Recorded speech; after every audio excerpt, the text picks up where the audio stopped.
এটা আপনারা কে কিভাবে নেবেন আমি জানি না। আমার সব থেকে ভালো স্টুডেন্ট গুলা কেউ মক টেস্ট দেয় না। জি ভাইয়া, আমার একটা ফ্রেন্ড কিছুদিন আগে আর কি হচ্ছে 10 মিনিট স্কুলে মক টেস্ট দিছে। হুম, তো ও কোনো প্রিপারেশন নেওয়া এখনো স্টার্টই করে নাই, মানে হুদাই একটা মক টেস্ট দিছে। হুম, তো আমাকে ফোন দিছিল আর কি, আমাকে বলতেছে ও নাকি মক টেস্টে 6.5 পাইছে। হুম। তো আমাকে বলতেছে আমি না বুঝতে পারতেছি না যে ওদের কোয়েশ্চেন প্যাটার্নটা কি একটু সহজ নাকি আমি আসলেই এত ভালো পারি, আমি এক্স্যাক্টলি বুঝতেছি না। তো আমার কোথায় মক টেস্ট দেওয়া উচিত? তো আমি না ভাই কোনো ফিডব্যাক দিই না এই কারণে, কারণ আমি এটা শুনে নিজেই মানে অবাক হলাম যে আমি মেন্টরসে ভাই মিনিমাম 10টা মক টেস্ট দিছি। আমি সত্যি আমি খুবই ডিসঅ্যাপয়েন্টেড, বিকজ তাদের কোয়েশ্চেন প্যাটার্ন এতটাই হার্ড করে বা ঠিক আছে কঠিন থাকবে মক টেস্ট, ওকে ফাইন, কিন্তু আমি একটা মক টেস্ট দিয়ে যদি ডিমোটিভেটেড হয়ে যায় তাহলে তো এটা আমার পড়াশোনার উল্টা ইফেক্ট আরো ফেলবে, তাই ডেট্রিমেন্টাল, না? হ্যাঁ। হুম, হুম, হ্যাঁ, তো সেখানে অবশ্যই। আমি কেন ওই মক টেস্ট দিব? লাস্ট টাইম তো ওই মক টেস্ট গুলা 20টা মক টেস্ট দেয় তারা। তো আমি ওই 10টা না কয়টা দিছিলাম, তারপর আমি সব ছেড়ে দিছি, মানে আমি টোটালি আর কোনো মক টেস্ট তাদের সাথে দিই নাই। তো আমি এটা আমি, ভাবতেছিলাম যে হ্যাঁ আমি টেন বলেন। মিনিট স্কুলে দিব আর কি। তো ওর কথা শুনে আমি তা পিছাই গেছি যে না, 10 মিনিট স্কুলে দিব না। বাট আসলে কোথায় দিলে ভাইয়া একটু মানে বেটার হবে বা আমি আসলেই বুঝতে পারবো যে মানে স্ট্যান্ডার্ড কোশ্চেন আসলে কোথায় তাহলে? আচ্ছা, কঠিন অবস্থায় ফেলে দিচ্ছেন আমাকে। এটা আমার অপিনিয়ন এই ক্ষেত্রে অলওয়েজ হচ্ছে আই থিঙ্ক সবার থেকে ডিফারেন্ট আপনার। আমি জেনারেলি ইন্টারনেট থেকে ধরেন যে অন্য যেসব আপনার আইএলটিএস এর কন্টেন্ট ক্রিয়েটররা আছে, তাদের একটা জেনারেল অ্যাডভাইস হচ্ছে কি যে এই স্পেসিফিক্যালি এক জায়গায় এক গাদা মক টেস্ট না দিয়ে বেশ কয়েকটা জায়গায় একটা করে মক টেস্ট দেন। এখানে ঝামেলা হচ্ছে যে যেহেতু যে আপনার যে অন্য প্ল্যাটফর্ম গুলো প্যাকেজে বিক্রি করে, সো আপনি হ্যাঁ, ধরেন হ্যাঁ। যত বেশি মক টেস্ট নেবেন আপনার তত কম খরচ করা লাগবে। সো এটা একটা ডেট্রিমেন্ট আর কি আপনার, মানে প্রবলেম আর কি আপনার ওই ইয়ে দিক। আমি জি বলবো ভাইয়া, কোনো মক টেস্ট দেওয়ার দরকার নেই। আমি যদি আপনার জায়গায় থাকতাম আমি একটা সিঙ্গেল জায়গায় মক টেস্ট দিতাম না।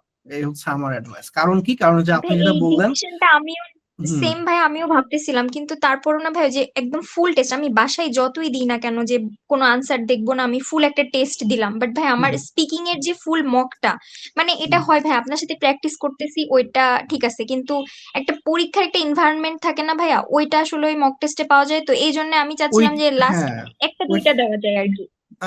ওইটাও আমি অলওয়েজ আপনার মানে মানে এনকারেজ করব না। আমি একটা জিনিস বলি, আমি যে বললাম যে আপনার জায়গায় যদি আমি থাকতাম আমি একটা সিঙ্গেল মক টেস্টও দিতাম না।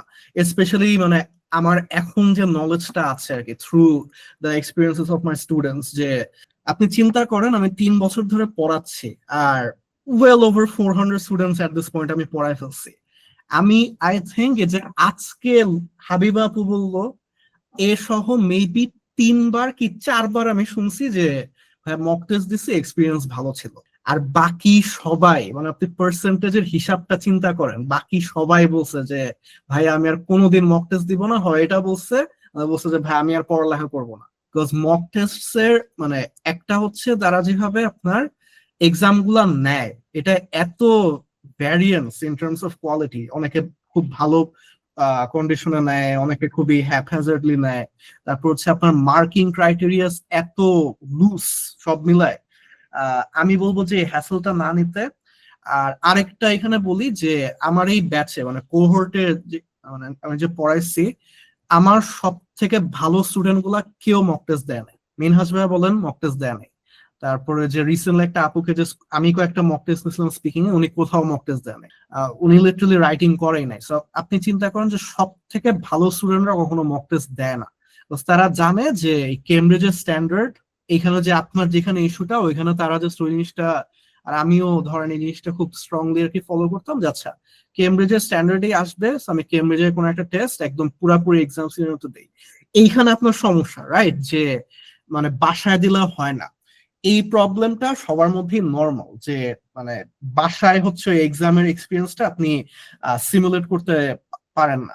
এটা আমি যেটা করতাম সেটা হচ্ছে আপনার এক্সামের যত রকমের ক্রাইটেরিয়াস আছে আমি সবগুলা নিজের জন্য এক্সট্রা স্ট্রিক্ট করতাম। সো রিডিং এ 60 মিনিটস, কিন্তু আমার বাসায় আমার টাইম লিমিট ছিল হচ্ছে আপনার 45 মিনিটস, এর মাঝখানে আমার শেষ করতাম। আমি যখন বাসায় প্র্যাকটিস করতাম আমি বোধহয় সারা জীবনের টোটাল মেবি 4টা টেস্ট করছি রিডিং, তাও খুব বাধ্য হয়ে। একবার খালি আউট অফ কিউরিওসিটি একটু করে দেখছিলাম যে আচ্ছা একটা করে দেখি যে কিরকম রেজাল্ট আসছে।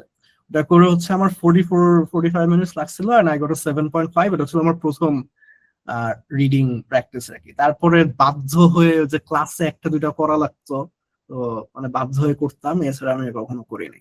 তো আমার মতো এক্সট্রিম হতে হবে না যে আমি কোনো কেমব্রিজের টেস্টও করি নাই, বাট মানে বাসায় এক্সাম দেওয়ার যে লিমিটেশনটা ওইটা আপনি কাইন্ড অফ এভাবে কাটায় উঠতে পারেন যে আপনার জন্য এরকম এক্সট্রা ডিফিকাল্ট করা। সো লেটস সে আপনি রাইটিং এ 60 মিনিটস এর জায়গায় 40 মিনিটস টাইম রাখতেন, 50 মিনিটস লেটস সে। লিসনিংটা আপনি মানে 1x এর জায়গায় 1.25x এ দিয়ে শুনলেন আর কি। এমনি হচ্ছে আপনি কাইন্ড অফ মানে এই কাজগুলোর মেইন পয়েন্টটা হচ্ছে যে আপনার যে এক্সাম হলের যে আনসার্টেনটিজ অথবা এক্সাম হল যে আপনার যে অ্যাংশিয়াস ফিলিংটা কাজ করে, ওইগুলা থাকলেও যেন আপনি টাইমটা মেনটেন করতে পারেন। So this is how you can do it. এত কিছু বললাম বিকজ আমি পার্সোনালি মানে একটু আস্তে মানে নর্মাল টোনে বলি, কিন্তু মনের থেকে দৃঢ়ভাবে বলি যে আপনার মক টেস্ট দেওয়ার কোনো দরকার নেই। বিকজ আমি আজ পর্যন্ত তেমন কোনো জায়গা থেকে শুনি নাই কনসিস্টেন্টলি যে তারা হচ্ছে ঠিক মতো এক্সাম দিচ্ছে। মেন্টরস এরটা হচ্ছে তারা বাই ডিফল্ট কঠিন করবেই, মানে এটা তাদের আপনি যদি ধরেন মেন্টরস এর গ্রুপ গুলা দেখেন, অনেকে যে পোস্ট করে যে মেন্টরস এর মক টেস্ট এরকম পাইছে, মেইন এক্সামে কি হবে। মেন্টরস ওরা নিজেরাই ওইখানে রিপ্লাই দেয় যে আমাদের এক্সাম গুলা হচ্ছে মেইন টেস্টের চেয়ে একটু ডিফিকাল্ট থাকে আর কি, বাট অনেকের জন্য এটা একদম আনবেয়ারেবল পর্যায়ে চলে যায়। নিজেকে ওরকম মেন্টাল টর্চার না করে জাস্ট বাসায় ইয়ে করতে পারেন। এর মধ্যে জি ভাই, এই জন্য হাবিবা বললেই জাস্ট বললাম ভাইয়া যে মানে আমি লাস্ট টাইম খুবই একটা এইটাও তো মানে আপনার জন্য বিচ্ছিরি একটা decision সমস্যা। নিয়েছি। আপনি চিন্তা করেন, এটাও তো আপনার জন্য একটা সমস্যা যে মেন্টরস অতিরিক্ত কঠিন দেখে আপনি ডিমোটিভেটেড হয়ে গেছেন। 10 মিনিট স্কুলে যদি অনেক ইজি করে তাহলে আপনি ওভার কনফিডেন্ট হয়ে যাবেন, দুইটাতেই কিন্তু আপনি ধরা খাচ্ছেন। মানে এখানে তো ওইভাবে একটু লজিক্যালি চিন্তা করতে হবে, রাইট? সো এই সেন্স থেকে আমি বলবো যে কোনোটাই ওয়ার্থ ইট নাই না। শুধুমাত্র যারা হচ্ছে এই কম্পিউটার বেসড এক্সাম দিবেন তাদের জাস্ট ওই এক্সাম হলের ওই আপনার কম্পিউটার গুলোর সাথে ইউজ টু হওয়ার জন্য একবার দুইবার দেওয়া আমি সাজেস্ট করি, but still I would say খুব একটা দরকার নেই।